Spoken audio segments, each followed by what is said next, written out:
They're awesome. right? These ones are fantastic. Thank you. I'm excited about all this. Me Fantastic. too. Great. All right, we're in here. Hey, good morning, good afternoon, and good evening. It's another Monday, and it's Monday Meditations with Wine. My name is Chuck Nix. I'm the bearded wino, and we've got a great show for you today. We're gonna have a lot of fun with these wines. Usually, there's a bottle of wine on my side, and there's a bottle of wine on the guest side, and we're doing this thing virtually. My friend Brandi said, "Chuck, I don't want to look at you through a screen. I want to come hang out with you." And I was like, "Come on, let's do it." So thank you, Brandi, for joining us. Yeah, excited to be here. And you're excited. I'm excited because you brought some treats. Yes, You definitely brought definitely. some treats. So we're going to get into that. But before we do that, let's just talk a little bit about what's going on at Bravo. Today we are closed. It's Monday. So thank you for checking in here. But also just some updates on things that are going on here at Bravo coming up. If you need to get onto an email list and make sure that you're notified for all events that we're having here, because we're doing tastings, we're doing wine dinners, and we're doing those about monthly now. Let's get you to bravobuzz.com. Scroll down to the bottom of the page and make sure that you enter your email into the sign up sheet so you can get notified on everything happening. If you don't want to put your email address down, that's fine. Click the events tab. We'll have updates on everything that is going on here at Bravo. In addition to that, our Mezcal dinner that was postponed, unfortunately, last month is now being moved to April. It's going to be set for April 25th. Please stay tuned to the website and the events tab to make sure that you know when things are happening here at Bravo. Always come visit us for social hour from 4 to 6 p.m. Monday through Saturday, and in the evening times, 7 days a week. We'd love to have you here to have some fantastic wines and enjoy yourselves. And not Monday, we're closed on Mondays, Tuesday through Sunday, excuse me. All right. Well, look, we got some great wines in front of us. And the first thing I'm going to do is I got to talk to you, Brandy. We've had a fun weekend here at Bravo. How's your weekend? It's been great. Yeah, I worked a little bit. Then I went to New Orleans and did WSET level two class at the Independent. So Yeah. that was really fun. Yeah, I'm a little jealous that you're doing in-person training. Yes, yes. People ask us all the time, right? They're like, "Oh man, where do you learn all this stuff?" And I'm like, "Oh, online in a book. You Hmm. do it on your own, and you actually have some in-person training. Yeah, This is a bonus. definitely. This is a bonus, and it doesn't happen a lot, especially not for us in our marginalized market. Definitely not, no. But driving 2.5 hours down to New Orleans isn't too far to go It's to short, have it's some easy. guided training for It's sure. short and it's easy. Man, good for you. All right, so for those of you that don't know, Brandy is the wine director at Elvy's Restaurant downtown Jackson. A fantastic program. Brandy, you run. Is it all natural or mostly natural? So I like to say all natural. I have a couple bottles without indigenous yeast, Hmm. but aside from that, yeah. So I say all natural, about 99% natural. That's new. That's not normal. No, definitely not. And even for LVs, it was year one is when we made that change, and we're just past year two now. So, Yeah. How's it yeah, going? it's going. Yeah, we're making it. It's fun. I'll tell you. I'll tell you the response from other people, just like kind of tuning in, checking in. From what I hear about what's going on, it's an amazing deal that you have going on. And for those of us winemakers or wine program directors that are, doing things fitting into demographics and our markets, it makes us a little bit envious, because you've done a really bold thing Yeah. in taking it all the way natural. I think that that's amazing, and it's great for expanding the minds in Hmm. our wine culture here in the South. Definitely. How many? Let's see. How many non-natural ones can you count on one hand? How many unnatural The ones? Emilio Cremant, that one's not natural. And then my featured champagne by the glass is not natural Hmm. because that's just really hard to come by. But Yeah, aside from that, just the Fresnay that we top our cocktails with, yeah. that's gonna be it. So that's three. Yeah. I looked at your list online and I noticed that the way that you have it categorized, right? Mhm. I remember when I was at a program before, and the wines were categorized by region, and I Mhm. was like, "This is cool. It educates the guests a little bit, right? So they get Mhm. to understand that champagne is from France and so forth." And then I noticed immediate pushback because people were like, "I want a Cabernet," and they would have to flip three different sections to find it, Mhm. and it got frustrating for the guests. So we then changed it to varietal labeling, which most wine lists are varietally labeled. Mhm. Yours is not varietally labeled or regionally labeled. Nope. It's labeled by color. Yeah. Talk to me. Yeah, so basically the list is set up in a way that there's something for everybody, and the staff is trained, and myself is trained to know kind of what people typically like, Yeah. and kind of go from there. So I Hmm. may not have the varietal or producer that you like, but I Yeah. can get that profile that you're wanting in something. And yeah, I don't have a lot of double varietals either. Oh no. No, Oh, I've so got if you want a cab, this is the cab that you get. basically, yeah. Oh. And I've even done away with my cab sauv by by the bottle at an approachable price point. It's really just my by the glass cab sauv. I've got a couple different cab francs because that goes better with Chef Hunter's food than a cab Huh. sauv typically does. Okay. And our entire list is for the food. And then I do have a cab sauv Merlot blend by Hedges that's at a higher price point. Yeah. But yeah, That is, it's incredibly bold. yeah. It's incredibly bold. I gotta say, what you're doing is endearing. It's endearing to see it. It's really good to see it here in Mississippi. I don't Hmm. know if I've seen a wine program like this or a list like that anywhere. Not in Chicago, and I'm sure it's there. I'm not saying it's not, but it hasn't been noted. And you have one of the more noted programs in the metro area. Thank you. Uh, let's be clear here. There's a handful of us that are really doing this to the tune of concern of quality products, Hmm. right?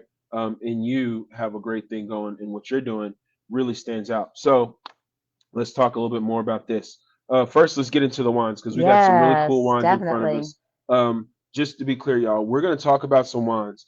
There's some grapes here that you may or may not know, but I want you to know that these grapes, that the resulting wine, this is not typical.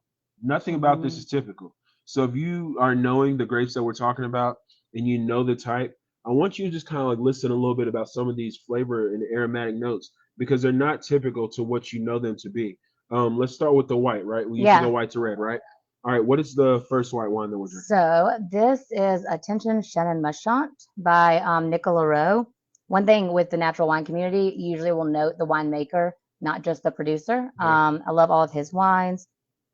And yeah, so this is a Chenin Blanc that doesn't smell like a Chenin Blanc. Not at And you all. being more classically trained than I, Not at all. definitely know Right off the bat, that. right off the bat. All right.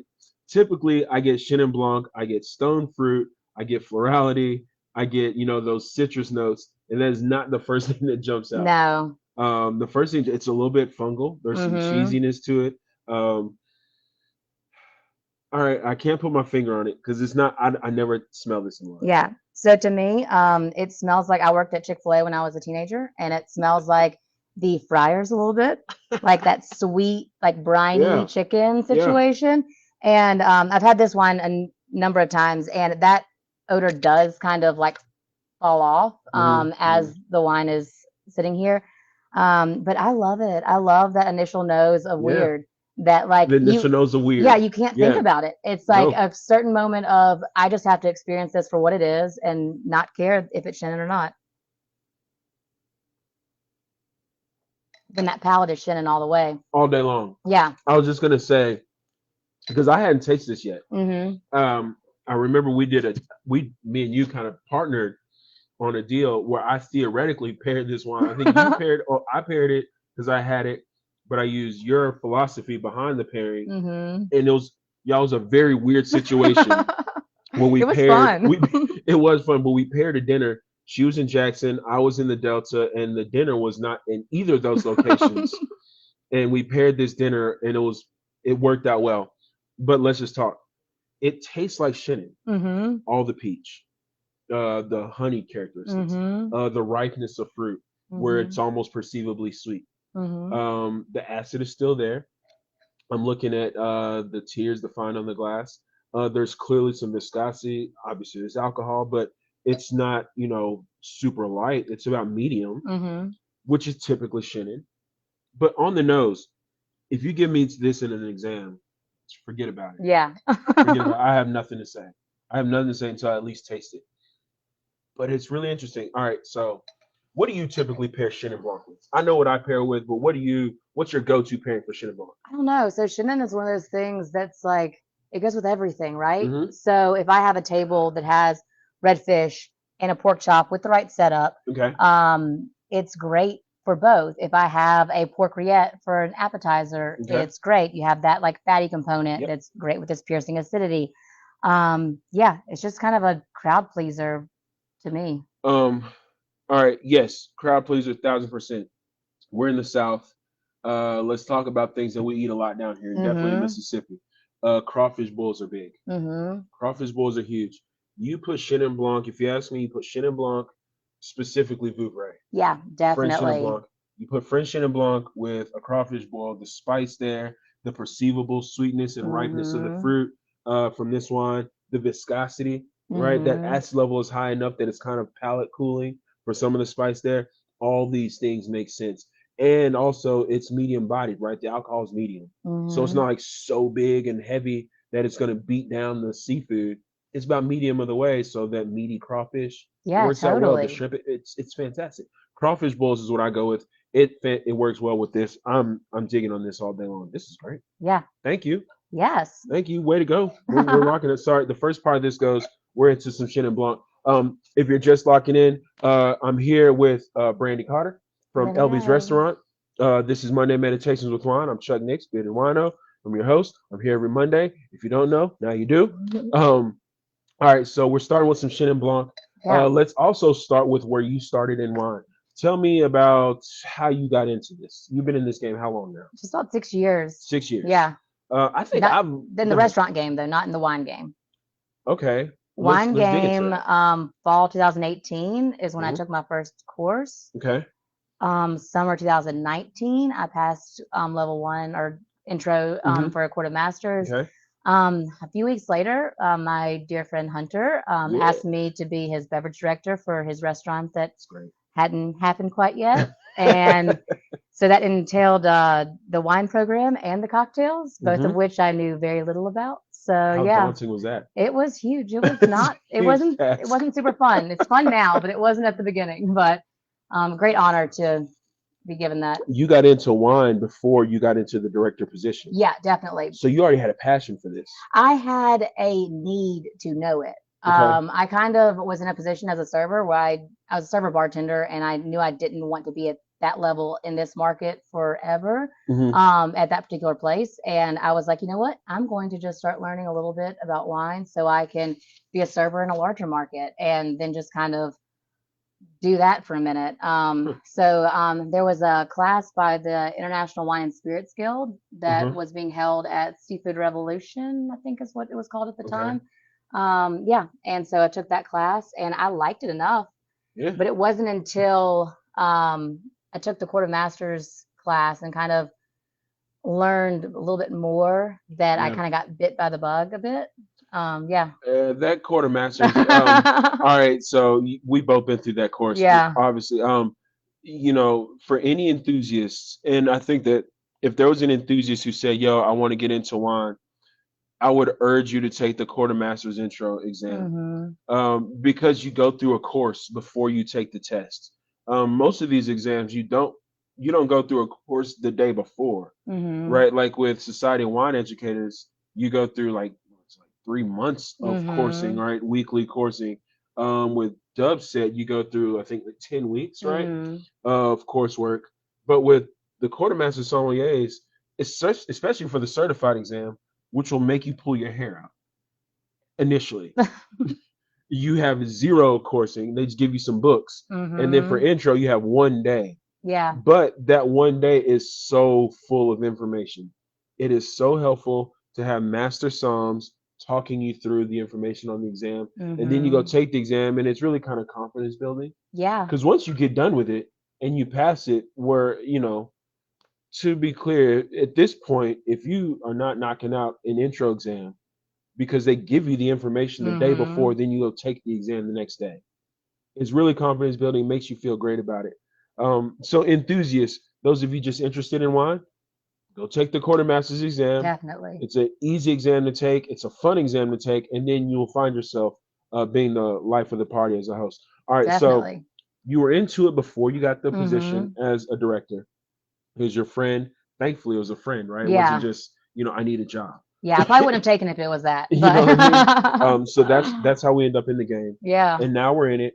Once we get into it, uh, Tell me how that went, man. What was it like opening Yeah. a restaurant? And it's your first Um, time being a beverage director at a yeah. brand new restaurant. Yeah. I want to pull my hair out for you. Thank you. Oh my Yeah, it gosh. was a lot, especially with having the bar side of it as well. Yeah. But yeah, I didn't know how to order. I didn't know how to build a list. I just listened to a lot of podcasts and read a Yeah. lot of Yeah. books, Yeah. and it was all encompassing for about 6 months prior to LV's opening. And Mm, then once LV's opened, I still didn't know what I was doing. But sure. Sarah Faye was one of the biggest helps with figuring out how to order. We love Santa Fe. Yeah, she is a godsend. And then Chad Frazier from Mad Vines, kind of, he Yeah. was the one that planted the seed for natural wine for sure. Yeah. Seeing his enthusiasm with every bottle that he opened, I was like, I want to love wine like this guy loves wine. Chad's heart beats for this stuff. It really does. It really Yeah. does. I remember my first meeting with Chad when I was at a program that I was running, and it was my first meet. I think that I'd heard about him, and we had probably had much correspondence over the phone, email. My first time meeting with him, I think it was supposed to be like a quick lunch meeting, Hmm. and it turned into about 2 hours and some change of us just talking about philosophy around winemaking, Hmm. wine programming, and so many different aspects. And to a point where I think that the wine maker or the producer rep that was with us was like, "Hey, I gotta go. Yeah. I gotta go catch a plane." And me and Chad are like, "All right, it's cool, man. See you later." And Yeah. we just hung out and went through all the wine. Chad's an amazing individual and strong proponent for natural wine. Hmm. So it's great that you had those people around you, Yeah, especially a support system coming into a situation like that. definitely. It's incredibly daunting. Yeah. New place first, then new as a wine director. That's Hmm. how I got into it. I kind of was thrown into it. Mine was a little different than yours. I made friends becoming a wine director in a position I didn't know how to do it, but I was there and I was like, I don't know what I'm doing, and took somebody to really kind of hold my hand through it. So the people that walked me through it weren't nice. Oh. No, they weren't nice. That's all right. You learn. You Yeah, learn you though. do. I was hazed through it. I came Hmm. through in a different way, but it made sense, man. I'm happy that you had that experience in the way that you had that Yeah, experience for because you're doing a sure. great job. Thank You're you. doing a great job. That list looks fantastic. I love that there's not a lot of wines that are incredibly recognizable. Yeah. Tell me about that. Yeah, so I just kind of I wanted something that was different. And my only directive from my bosses was just make it go with the food. Hmm. And having that level of, I guess, freedom, Hmm. I didn't want to squander it. Yeah, And yeah, and I had heard that having a special order wine list in Mississippi was really hard. And Sarah, everything's hard with any everything's list in hard. Mississippi. Exactly. And that's kind of what Sarah Faye told me was like, it's going to be hard Yeah. regardless. And if you stay on top of your stuff, you can place these orders and get them in. And yeah, so that's kind of what I Well, did. you make it go to food. Do your owners they Hmm. drink wine as well? Hunter does. Cody's not much of a drinker. Yeah. Hmm. And not that that's a prerequisite. I Hmm. just know that like one of my favorite chefs that I ever worked with does not drink at all. Hmm. He was the strongest supporter of me in a beverage program ever. Hmm. And he was actually the chef that I worked for and worked with coming into the wine industry. It was at that program that I learned about it, and he didn't drink at all. We smoked cigars together, but he would not drink wine with me. Um, and that's fine. But it was really cool because he would just say, they put trust in you. Hmm. And when someone puts trust in you, it puts some confidence in you. Yeah. And then you say, you know what? I got it because I got to have it. And I can't Hmm. not have it. Yeah. You have no person to refer to, say, hey, what do you think? That sometimes it's comforting to have that crutch, Hmm. but a lot of times it's like I ain't got that crutch, so I got to just do it. Yeah. All right. So at your natural wine program, we're varietally labeled or Hmm. color labeled, Yeah. right? And we're talking white, red, orange, Orange. Uh-huh. and glue glue. And glue glue, yes. And glue glue. I love glue glue wines. Me too. And initially, I didn't have a section for them on the Hmm. list, especially prior to going full natural on the transition. But I just noticed that these wines that are lighter in body that aren't classically structured as a red wine, Hmm. whether it be a co-ferment or something done as Yeah. carbonic or something like that, Yeah. they kind of people would. order the wine and we would have to give a disclaimer prior to opening the bottle. Yeah. And I hated that. Like, I don't want to try to tell you You felt not like to you were order. justifying the line. Yeah, exactly. And they're my little babies. I love all my wines. And so I don't want to be like, oh, yeah, you might not want this because of X, Y, or Z. Yeah. And just putting them in their own section gives that moment for them to talk to the server, like, what is this? Mm-hmm. And our servers are incredible at Elvies, and That's they great. love to learn and they love to educate the guests. It's great. So, yeah, so we have that for them. I love the fact that you even have that as a section. Yeah. You know, at some point, you know, it's really kind of trendy to put orange wines as a hmm section on a lot of wine lists today. But then you actually have glue glue wines as a section. And to be clear, let's just talk about what exactly is a glue glue wine. Yeah, so a gluglu wine is a red wine that is uncharacteristically light, be it from its style of fermentation or yeah, the amount of skin contact, or there are a lot of factors involved. But yeah, low tannin, high acidity, relatively low alcohol. When I say low alcohol, I'm talking like 11%, Hmm 11 to 12% or so. And this is not the same as a piquette. No, no, no. Piquette is something else that I Hmm love very, very much. I have one hmm on the By the Glass list, and we even have it on our happy hour at hmm LV's. Ooh, Yeah, so check that really? out. It's the great production that we have Yeah, on yeah. I love happy that. hour. It's I so love good. that. But yeah, so Piquette is a great category of wine where it's actually a second fermentation. Hmm They take the leftover grape must, they soak that in water and make kind of like a wine tea like beverage. hmm And with that, it's usually going to have the ambient yeast, the Yep. native yeast in the air in the winery. And that stuff wants to make alcohol. So if it has a little bit of residual sugar or a little sugar there, it will make alcohol. So what they usually do is they'll add a little honey Yeah. to that Okay. wine tea to I kind of got you. kickstart that fermentation. All right. That, or they'll put unfinished wine also in there to kind of give it some sugar. But yeah, they will. A lot of times it's made as a pet nat, which means they ferment it like part of the way and then bottle it.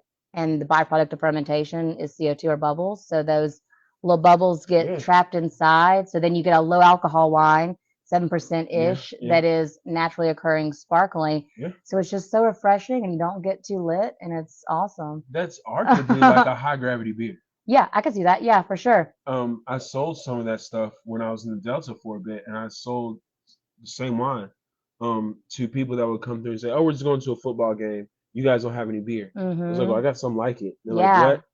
And you know, is this beer made from grapes? No, no, it's a piquette.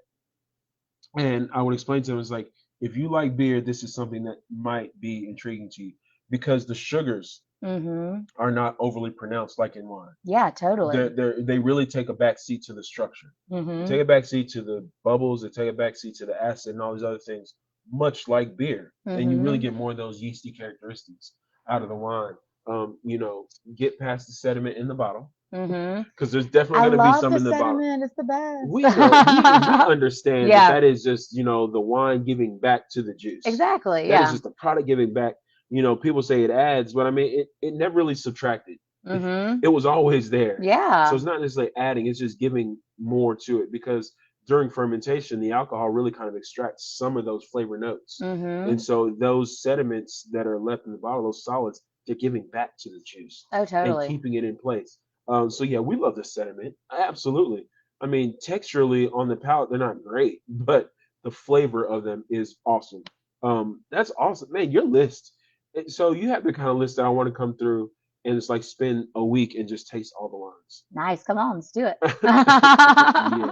Hey, my boss, if you're listening, R and D got a little project. Yes, No, yes. no doubt. No, it'd be a lot of fun, and I know Chef is cooking up some great things to pair with. Definitely. So yeah, let's get to Elvis and let's have a time with it. All right. So with your education, and you mentioned me being a little more classically trained, I think that I just maybe have been doing it for a while, and I'm just a big old nerd because our paths are not incredibly different. We just have different passions. I think. I hmm think that maybe my focus is more people based, and you're more natural wine based. hmm And what you do, because I'm learning an immense amount. We've been sitting here, y'all, for maybe a little over an hour before we got hmm onto this, and I've learned so much. And at a point, I was like, we got to stop talking about it here. Let's talk about it on the show. Like, let's make sure that the people hear about this because there's so much that you have to offer to this space. All right. So this Chenin Blanc, not typical on the nose, typical on the palate, unique, hmm incredibly natural. What's the next one we got in front of us? So the I next want to try this one red wine. is extra special. Okay. Okay, so this is Trousseau Noir, Gamay Noir, and Pinot Noir. It smells like Gamay though. Yeah, It smells like Gamay. definitely could see that. Is it still carbonic like a lot of Gamays? No. So this is a let's see, I believe it's a co-ferment. I'm blanking on that, but Oh wow. it's all three that are fermented in amphora and then brought back together into a different amphora and then matured in that way for I think about 10 months or so. So all amphora all the time. All in for all time and Hmm. co-fermented. That part I Hmm. didn't catch on to initially. So Trousseau, Pinot Noir, and Gamay Hmm. co-fermented. This I isn't a believe they're blend. co-fermented. I'll have to double check. Okay. Yeah. All right. But oh, But I so know we they're added back together before they hit the second amphora for certain. got it. Yeah. Got it. So fermented and aged also in amphora. Hmm. Amphora is clay. It is. Yeah. All right. So no barrel, No barrel. no oak, No oak. no stainless steel. Mm-mm. No Um, concrete. No nothing. none of that. And I'm saying all these things because I think that a lot of our people that come to visit us, they know barrel. Hmm. They understand that there is stainless steel, whether or not they know it. Hmm. But we don't talk about concrete a lot. Yeah.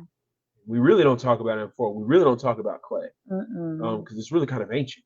It is. And It's it's hard very to ancient. come by. There's so few cases that can be made in a single amphora. Like this was made, I believe, out of a single amphora, and only 42 cases were produced, three of which only came to Mississippi.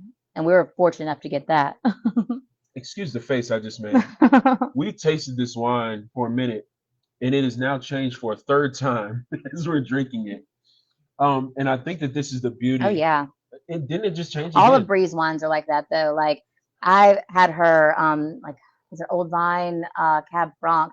I left it open for a week, didn't vacuum pump it or anything. And instead of like oxidizing, it became oxidative, like those like beautiful, Okay. like nutty Yeah, aromas. yeah. Yeah, she's just a genius.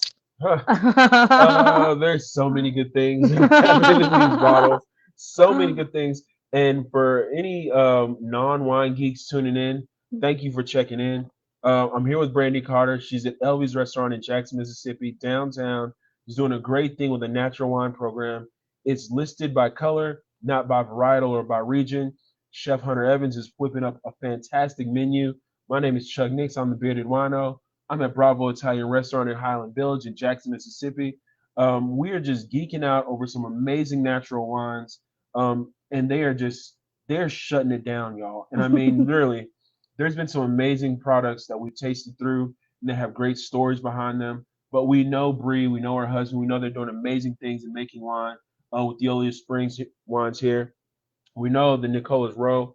This stuff is atypical, but still it's able to pair and be as versatile as every other Chenin that we know it to be. These are really, really wonderful wines, but they're both natural wines. Hmm. Now, we talk about natural wines a lot. Hmm. We also know buzzwords around natural wine. Hmm. I'm sure you get all the time people come and say, hey, I can only drink organic. Hmm. Or people that want to talk about biodynamic and sustainable Hmm. farming. Let's dig in just a little bit. Let's make it Yeah. make sense. Um, because it all really comes back to natural wines. Hmm. Organic wines, let's start there. What does it mean if I say a wine is organic? So organic, it has to be made using only organic things. So you can use pesticides and herbicides, but they Sure. have to be organic. Okay. You can, depending on where it's from, you can Mm-hmm. use sulfites, but Mm-hmm. they have to be organic. That would be more European Union rather than the States. Okay. But yeah, it's things have to be organic to make the wine. So it's got to be organic to make the wine. So Hmm. since it's got to be organic, that means that let's talk about sulfites, added Hmm. sulfites, because a lot of people talk about I can't drink wine that has added sulfites. Yeah, and that's so mildly Let's talk infuriating about it. to Yeah, all come of on, us, let's talk yeah, about it. Yeah, let's in get the into wine it. community because sulfites don't give anyone headaches. Alcohol gives people headaches. Wait a minute, hold on, stop, hold on, let's rewind, let's rewind. Make sure we say it again, Brandy. Make sure Yeah. they can hear you. Sulfites. Do not give people headaches Okay. unless you have a sulfite allergy. That's a different situation, but Different that's between you and situation. your doctor. Yep. But sulfites do not give you headaches. Alcohol and being dehydrated gives you a headache. Yeah. And us humans, we don't like to blame ourselves for many things. I'm blameless. I have no faults. Yeah. Zero. So that's kind of what the whole like sulfite myth has happened with. And with natural wine, I guess I'm kind of jumping ahead a little bit, but there are two different camps Hmm. about sulfites, Okay. really. Sulfites at bottling or zero added sulfites. Zero added sulfites are known as like 00 wines. I love those wines. They are stunning, but when they come through the channels they take to get here in Hmm. Mississippi, Hmm. if they are delivered in the summer, the bottles don't end up the way we'd like them to Nope. because those sulfites protect the beautiful wines Yeah. that the winemaker made. So like Yeah. sulfites at bottling, that just protects everything that was done on the front end. A lot of conventional wines, conventional would be the name of not a non-natural wine, not a bad thing, but just that's the name of it. Those get sulfites when the fruit hits the winery, typically, Hmm. because it kills that native yeast Hmm. and prohibits the spontaneous fermentation to start. Because most conventional winemakers don't want the native yeast; they want to Mm. select their yeast, which once again that's not a bad thing. Hmm. It's a different thing. It's a Hmm. more sure thing, a sure way of doing Okay. it, because this native yeast is not quite as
Microphone check.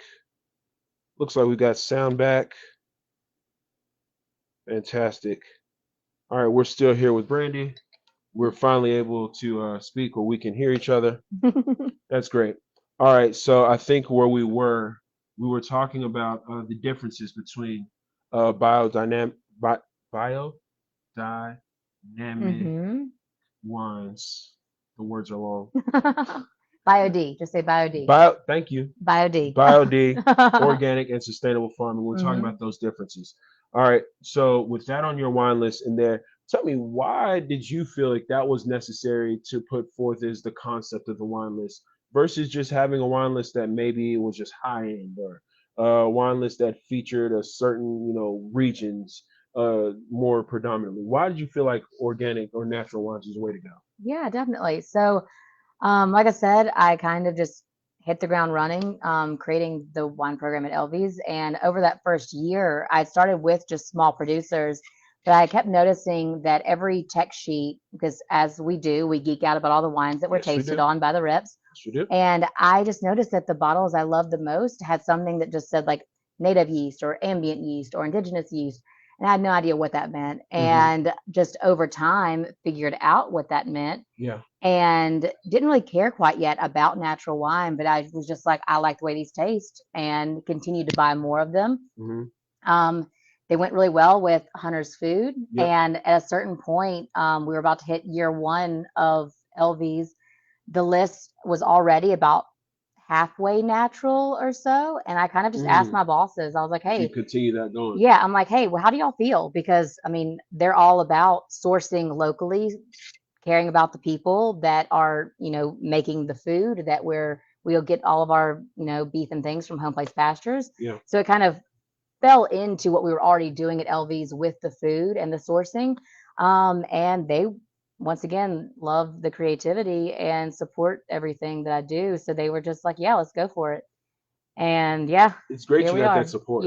It's great that Yeah. you got that support. Not that I don't think I've ever experienced a situation where I didn't have the support of the people, but I think something that bold, it hmm really requires support.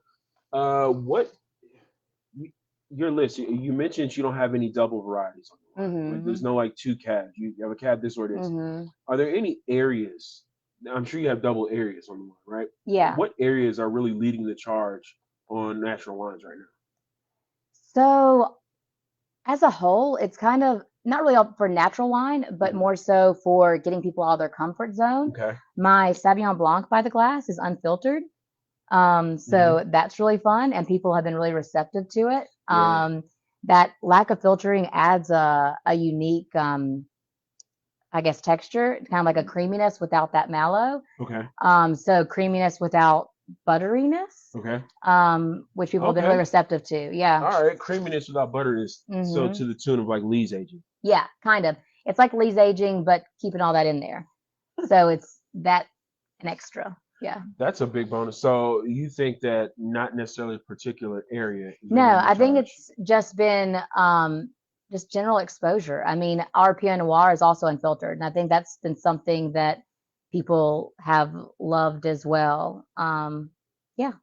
Let me ask you this: do you have a winemaker that's really like your favorite that's doing major things? What I want to do is I want to maybe give some people some help, right? If they go to a wine shop and they hmm say, "Hey, I'm looking for natural wine," Yeah. chances are the person that's working in the wine shop is not going to have the knowledge base that you have. They're not going to be hmm able to pick up what we're putting down here, hmm right? So they're going to say, okay, I don't know. Yeah. They're going to look for organic certification symbols on the back of bottles, right? And say, here you hmm go. And maybe or maybe not, that's the case for natural wine. But let's just talk about it. If I want to say, generally speaking, if I go, because I know that Bordeaux is leading the charge in hmm that area, in that space, for moving more towards biodynamics and sustainable farming and hmm organic wine and food Beaujolais as sourcing. well. Beaujolais, okay. hmm What other areas are you thinking of that you know of? I know Germany's doing a big Yeah, thing on there Germany's doing too. a lot. Loire's a lot. Mendocino, Oh if yeah. you anything from Mendocino Okay. that we have in our market for the most part is going to be natural. Um, let's see, Brock Cellars, all of Chris Hmm. Brockway's wines, they're in a lot of places here. Yeah, Bruxelles is dope. hmm Dude, they're Valdegi. Yeah, is outrageous. yeah. And then that got grapes blend is stupid. Yeah. That was just like an accident blend that he recreates every year. And yeah, and Valdegay is the primary grape in that. Yeah. Um, Valdegi is Napa Gamay, Hmm. right? What's the origin of Valdegi? I do not I can't know, to remember. be I honest. knew it. I can't remember right now. That's just something that we'll look into. Yeah. But Valdegis is really awesome, super tart, super juicy, Hmm. grape and resulting wine, and it's like lighter colored, thin skin.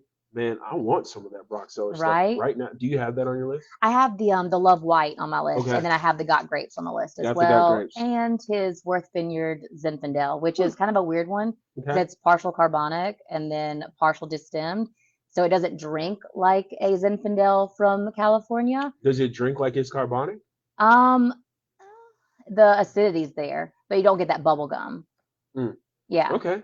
Yeah, I can dig the it. fruit's more like a true Zinfandel, that like full, rich, dark Really rich, fruit. opulent Yeah, style. but the texture is a little different. Yeah. Um, no, let me ask you this. Someone is asking a question, where can they find these wines here in the Jackson area? If you were shopping, where would Hmm. I find some of these wines? So typically, Fondren Cellars and Briarwood Yeah. are the two go-tos for that. Up in Madison, Colony Wine Market Okay. has a little bit as well. I know that this wine is available at some of those spots. The Shannon. The Shannon. Okay. This one is not. We have about 3 bottles left at LV's, and that's it. And I'm not sure the Oh other man. two restaurants that got the amphora. Hmm. Well, if it's not out yet, I think I know one of those restaurants. It's located in Highland Village, conveniently above Beagle Bagel. It's a nice Italian place. It's called Bravo Italian Restaurant and Bar. The wine director, his name is Chuck Nixon. He's fantastic and knows a little bit about a wine. So if you want to stop by, say hi, and we can help you out find some fantastic wines for you here at Bravo in Highland Village. Look, I'm the bearded winer. I'm Chuck Nix. I'm here with Brandi Carter. For those that are just checking in, thank you so much. We are dark here at Bravo, so we have the opportunity to have these fantastic conversations about wine. And today, the conversation is largely about natural wine. And while we're going through it, we're talking about where these wines are available. We're talking about, what makes these wines natural, whether it's BioD, whether it's organic, whether it's sustainable farming. Let's talk a little bit about this because your knowledge base around this is extensive. You didn't just pick up a book, not one book. There was some serious study into this. You've been in this game, Hmm. what, 6 years we talked about, right? Hmm. Um, where are you going next? What's the next move for you in your academic journey? Yeah, so currently I am taking the WSET Level 2 course. Hmm. So getting that knocked out this spring. WSET Level 3 is my ultimate goal Okay.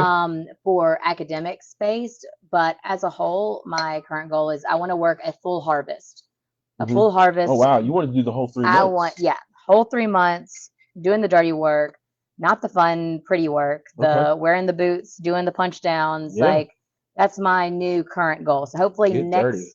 next year I'll be able to make that happen. Get So, dirty. I gotta tell you, when you go, send back lots of oh, pictures. I totally will. I definitely commend you for wanting to do that. I want to do it too. I just don't know that it makes a whole lot of logistical sense for me, and Mhm. because it's real work, it's Mhm. real time. It's 3 months. You're Mhm. out there. You're getting gritty. Um, man, hats off to you, and I hope that you get that opportunity. There is a Yeah. scholarship available right now on Song Foundation. I don't know if you've I'll have seen to it. check that out. Definitely check it out. Don't make me tell you the name of the winery that's doing it, but there is a harvest internship that's up right now. I think you'd be great for, and I think that you'd have a unique opportunity. We have spent a lot of time talking about natural wine. We spent a little bit of time talking about you. Mhm. Let's learn more about you. I ask everybody that comes on Monday Meditation these questions. They want to know. I got to tell them, and we got to know. So let's just talk about a little bit. If there was one person you could drink a bottle of wine with, dead or alive, who would that one person be? Currently, I would maybe like I'm reading Rachel Signer's book right now. Okay. You had me at PetNat. Okay.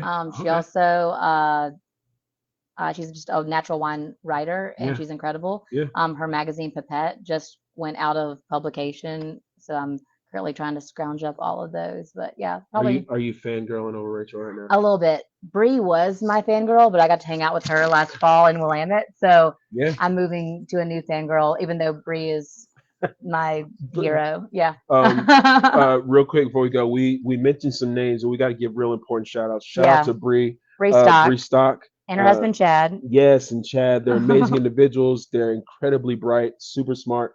I look to Bree for a lot of information and knowledge, certainly in my academic journey. So shout out to her. Shout out to Sarah Faye with Hmm. International Wines and Craft Beers. She's helping us get a lot of these wines into our spaces on and off premise. Hmm. Let's see who else we mentioned. Scott Jackson at Colony Wine Market.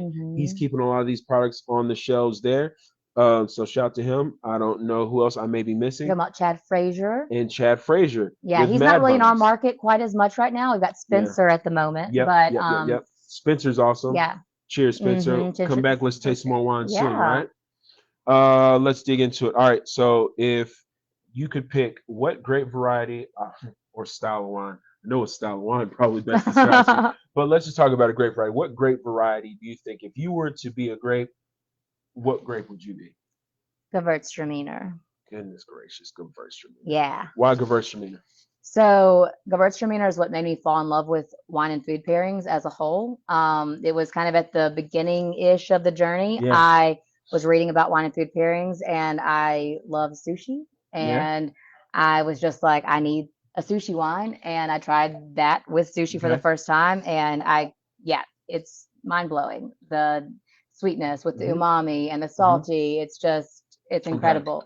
You answered two Um, questions for me. I was going to ask you. I was going to ask yeah. you what style of Gewürztraminer, more of like a sweeter or a drier Yeah, style. I for myself, I like Hmm. a sweeter style. Okay. For the guest, I like a drier style Okay. because I like to educate on that perceived aromatic sweetness Hmm. because so many people when they Mm. smell a wine, they're like, this smells sweet. Yeah. And we both know you can't smell sweet. Exactly. You have You're to smelling the taste sweet. ripeness. Exactly. That's what you're getting. So yeah. So for the guest, I like a dry I Gewürz. like it. You mentioned sushi one. Have you ever tried muscadet I with have tried sushi? muscadet, but not with sushi. It's sushi. Muscadet Seven Main with sushi. Hell Change yeah. your life. I'll have to make that happen Oh. soon. Oh man, it's amazing. Me and my wife always like a good muscadet with that. Um, Nice. pick a bottle of wine. What's your unicorn bottle? If you could drink this bottle of wine, you could die happy. For the rest of my life or just once? Just once. You know, this is the last bottle of wine. You're on death row. They say pick a bottle of wine. What bottle of wine is gonna be? Death row. It's a Vengeance by yeah, a Vengeance Yeah. from Jura Okay. in France. Yeah. I've had I think 3 bottles Okay. of it as a whole, all different vintages, Yeah. all the Sauvignon grape. Mhm. But Vengeance from Jura is really unique. It kind of drinks like sherry. There's this veil that they have on the top that's similar to like the floor Okay. during the maturation process Uh-huh. in barrel. So it kind of allows intentional amounts of oxygen. So you get a super nutty and Sounds yeah, good. salty kind of wine. Sounds really Yeah, it's delicious. good. It sounds really, really Craving it good. right now. I can't remember. We were just trying a wine not long ago, and I mean, it was like salt. Oh, this one. It was like it was like kind of salty on the nose, and then it Yeah. got really ripe on the palate. And Mhm. I was like, this is outstanding. I love all these things. All these things are great. All right, let's talk about it. $20. Mhm. I'll give you 25. You got $25. We're gonna add in tax. $25. What bottle of wine you going to buy?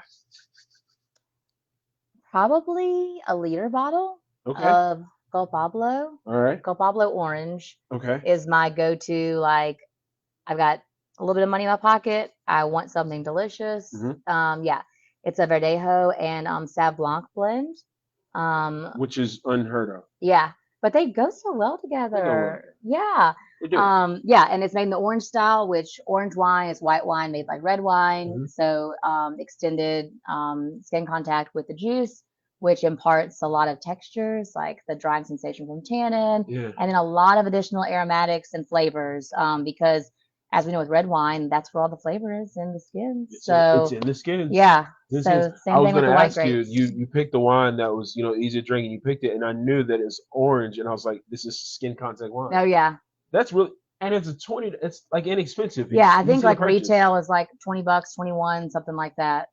Most of our most skin contact wines are not that cost efficient. No, most are not, but Gulf Pablo is that's their whole that little line Yeah. is for cost efficiency. You're hearing it here, folks. We're dropping all the jewelry on the table, so pick it up because she's really dropping jewelry on you guys. All right. Last thing, if you were not in the wine industry today, what would you be doing? I'd probably be making candles. Really? Yeah. Making candles. Yeah. So whenever the whole drafting, I went to school for structural drafting, and Okay. when that kind of started to not interest me anymore, I started making candles kind of on the side prior to moving here to serve. And I really enjoyed it. And it wasn't until the wine industry kind of happened and I didn't have time for it anymore that I stopped making them. So I probably would have a boutique or something or be selling to a boutique or You something could like still that. make candles right now. Oh, I know I could. I don't have enough free time right now, but Sure, yeah. dude. You're running one of the most unique wine programs in the metro area, and you don't have time to make candles. You're hmm too busy trying to make people happy Yeah. and pair awesome wines with great food. Brandy, you have made my Monday Oh, today. same, same. Thank you so much for Yeah, popping thank in. you. This has been a great talk. If you didn't know anything about natural wine before, you should know now. And if you were catching in late, that's fine. We're going to have the replays available on Facebook. We had a little bit of a technical challenge with the sound. That's okay. We're going to edit it out. And we're going to get all the important parts out. But this is also going to be available via podcast on Spotify or Apple. Uh, the Bearded Wino Last Call podcast is available there, and you can catch the audio there. You can also catch this replay after we edit it down on Instagram. Please, y'all, thank you for your support. If you listen to the podcast, please hit the follow button. We really do appreciate you, Brandy. We appreciate you here. Go to bravobuzz.com, put your name or your email address on the list so you can be updated on any upcoming events. This has been another fantastic Monday Meditations. Thank y'all for checking in with us. Um, Drink well, drink responsibly, always tip at least 20%. Peace. Yeah.